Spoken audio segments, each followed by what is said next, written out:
Innal hamdalillah nahmaduhu wa nasta'inuhu wa nastaghfir wa na'udzu billahi min shururi anfusina wa sayyiati a'malina may yahdihillahu fala mudilla lahu wa may yudlil fala hadiya lahu. Asyhadu an la ilaha illallah wahdahu la syarika lah wa asyhadu anna sayyidana Muhammadan abduhu wa rasuluhu la nabiyya ba'dah. Allahumma salli ala sayyidina Muhammad wa ala alihi wa sahbihi ajma'in. Faya ibadallah, usikum wa nafsi bitaqwallah faqad fazal muttaqun. Qala Allah Ta'ala fi kitabihil karim, a'udzu billahi minasy syaithanir rajim. Bismillahirrahmanirrahim. Innamal mu'minuna ikhwatun fa aslihu baina akhwaykum wattaqullaha la'allakum turhamun. Sadaqallahul azim wa sadaqallahu nabiyul karim wa nahnu ala dhalika minasy syahidin wa syakirin walhamdulillahi rabbil alamin. Ma'asyiral muslimin, sidang salat Jumat yang dirahmati Allah Subhanahu wa taala. Wajiblah kita bersyukur kepada Allah Subhanahu wa taala atas semua fasilitas hidup yang telah Allah berikan kepada kita, baik yang terlihat oleh kedua mata kita ataupun fasilitas lain yang mungkin hanya bisa dirasakan dengan hati dan pikiran kita masing-masing. Salawat dan salam ke atas junjungan kita Nabi besar Muhammad sallallahu alaihi wasallam, Rasulullah dan para sahabat merupakan tauladan, contoh, panutan yang hendaknya terus kita ikuti di dalam hidup dan kehidupan kita. Apapun profesi dan kegiatan kita, hendaklah menjadikan Rasulullah dan para sahabat sebagai role model dalam kehidupan kita masing-masing. Di sini khatib berwasiat kepada diri pribadi dan kepada kita semua.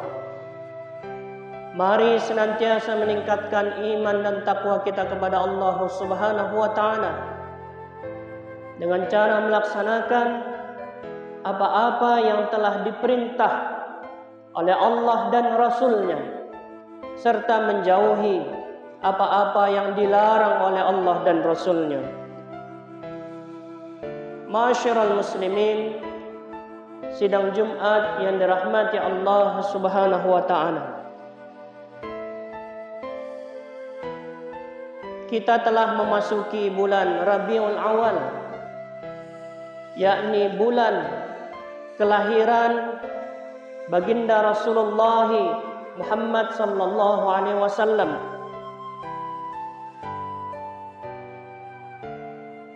Rasulullah sallallahu alaihi wasallam di dalam risalah dakwahnya menjadikan ukhuwah Islamiyah, persaudaraan sesama muslim, sebagai kekuatan tolak ukur keberhasilan dakwahnya pada saat itu.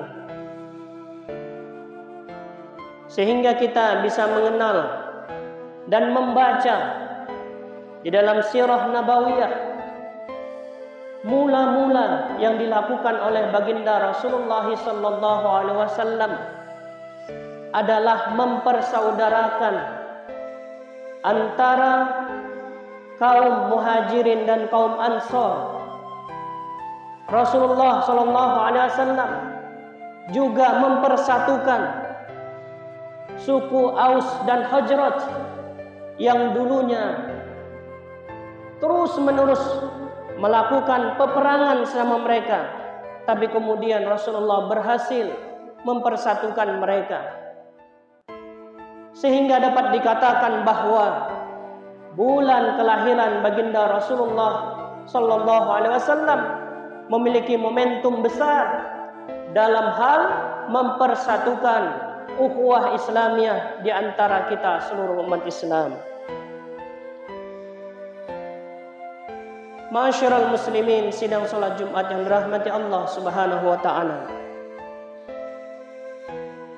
Untuk mencapai ukhuwah Islamiyah, para ulama telah menyebutkan beberapa tahapan, atau dalam istilah lain rukun ukhuwah, yang akan disampaikan berikutnya. Yang pertama, seorang muslim harus memiliki sifat sahru syadar, sikap lapang dada, tidak mudah tersinggung, tidak mudah marah. Ini adalah sifat yang paling dasar bagi kita, sehingga tidak ada lagi ditemukan seorang jamaah pada satu masjid melaksanakan ibadah berjamaah, tapi selepas itu keluar dari masjid kemudian terjadi pertengkaran karena hal-hal sepele.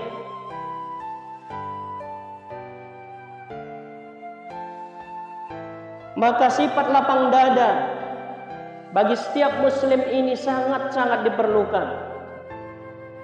Bagaimana kisah yang sangat luar biasa. Al-Imam Ahmad bin Hanbal, seorang ulama yang sangat terkenal. Beliau memiliki seorang tetangga yang sehari-hari terus mengganggu beliau ketika membuat majelis pengajian di rumahnya. Begitu terus dibuatnya, sehingga kemudian sampai suatu saat tetangga yang sering mengganggunya tadi ketika mengisi pengajian majelis di rumahnya tidak terlihat mengganggu lagi. Maka kemudian Al-Imam Ahmad bin Hanbal justru mencari di mana orang yang selalu mengganggu saya ketika mengisi pengajian. Ternyata ketika dicari tahu, tetangga tersebut telah ditangkap karena satu tuduhan.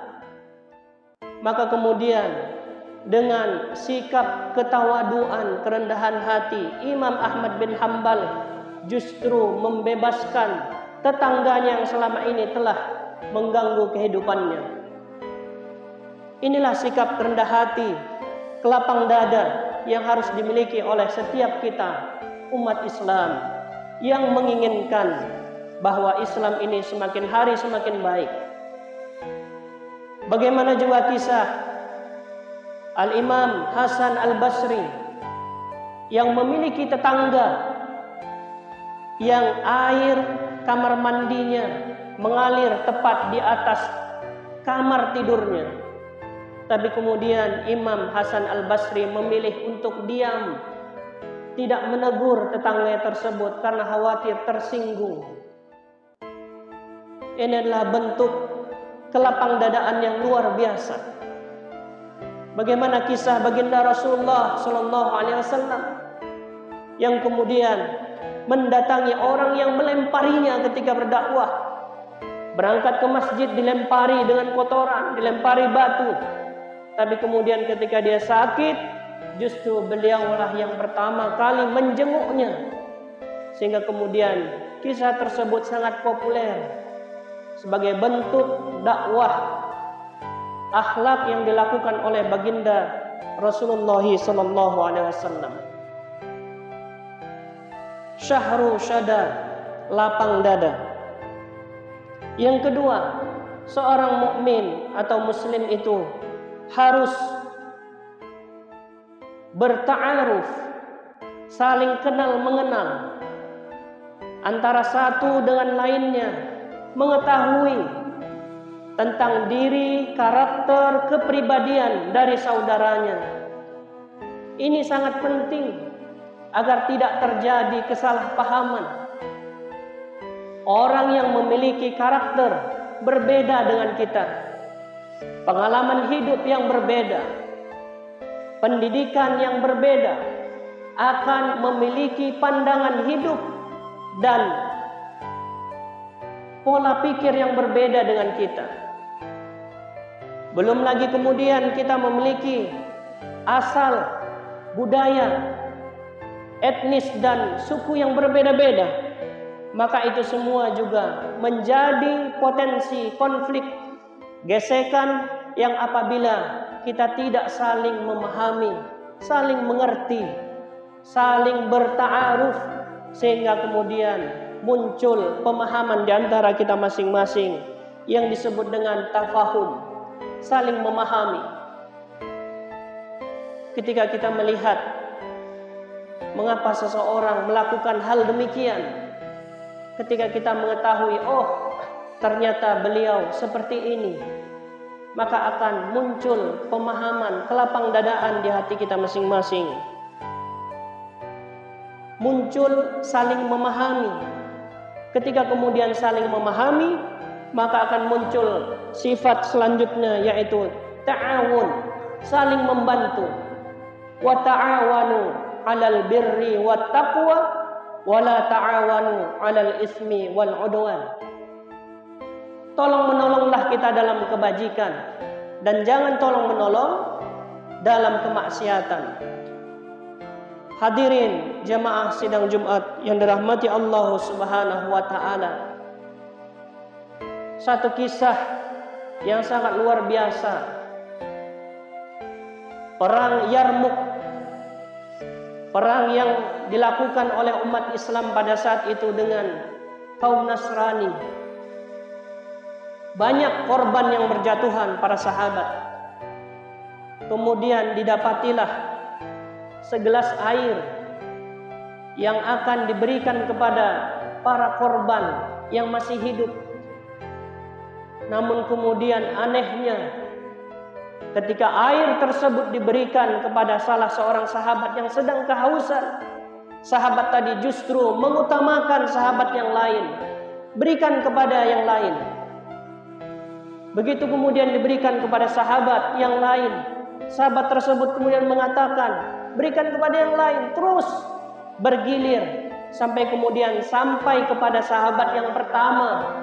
Tapi kemudian air tadi belum juga diminum. Sahabat yang pertama tadi pun telah syahid. Kembali lagi kepada sahabat yang kedua pun telah syahid. Inilah bentuk ta'awun yang tinggi, telah mencapai takaful, rela berkorban, rela memberikan apa yang seharusnya ada pada dirinya untuk saudaranya sesama umat Islam. Maka hadirin yang dirahmati Allah Subhanahu wa taala, momen kelahiran baginda Rasulullah sallallahu alaihi wasallam mari kita jadikan sebagai momen memperkuat kembali ukhuwah Islamiyah di antara kita. Setidaknya kita memiliki kelapangan dada, tidak mudah tersinggung, marah dengan sifat perbuatan dari saudara-saudara kita yang sebenarnya itu adalah hal sepele. Terlalu mudah kita mengotori keindahan ukhuwah Islamiyah yang harusnya kita bangun karena keegoisan yang kita miliki. Mari maafkan, mari berikan lapang dada kepada saudara kita, pahami mereka, mengerti mereka, agar kemudian kemajuan kita bersama adalah diawali dengan ukhuwah Islamiyah. Doa yang sering dipanjatkan oleh para ulama kita untuk memperkuat ukhuwah Islamiyah sering kita dengarkan. Rabbana ighfir lana wa li ikhwanina alladhina sabaquna bil iman wa la taj'al fi qulubina ghillan lil ladzina amanu rabbana innaka ra'ufur rahim. Barakallahu li wa lakum fil Qur'anil azim wa nafa'ni wa iyyakum bima fihi minal ayati wa dzikril hakim. Innahu huwal ghafurur rahim.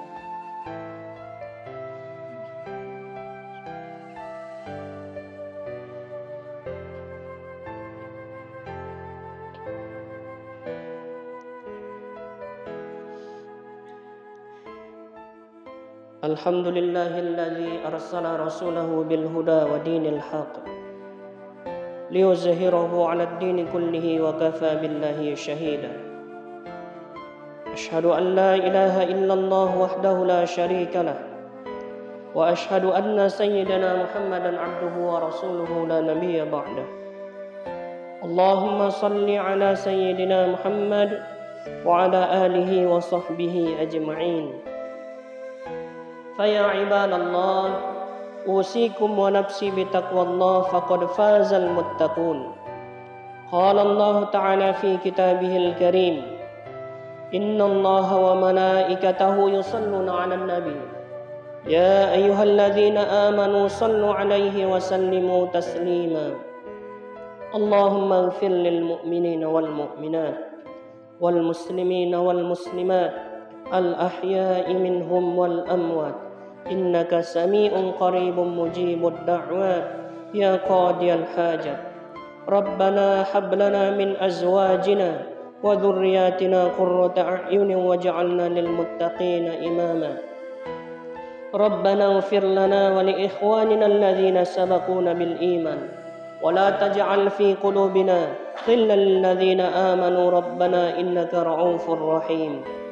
Ibadallah, innallaha ya'muru bil 'adli wal ihsan wa ita'i dzil qurba wa yanha 'anil fahsya'i wal munkari wal baghi ya'izukum la'allakum tadhakkarun wa la dzikrullahi akbar. Aqimis shalah.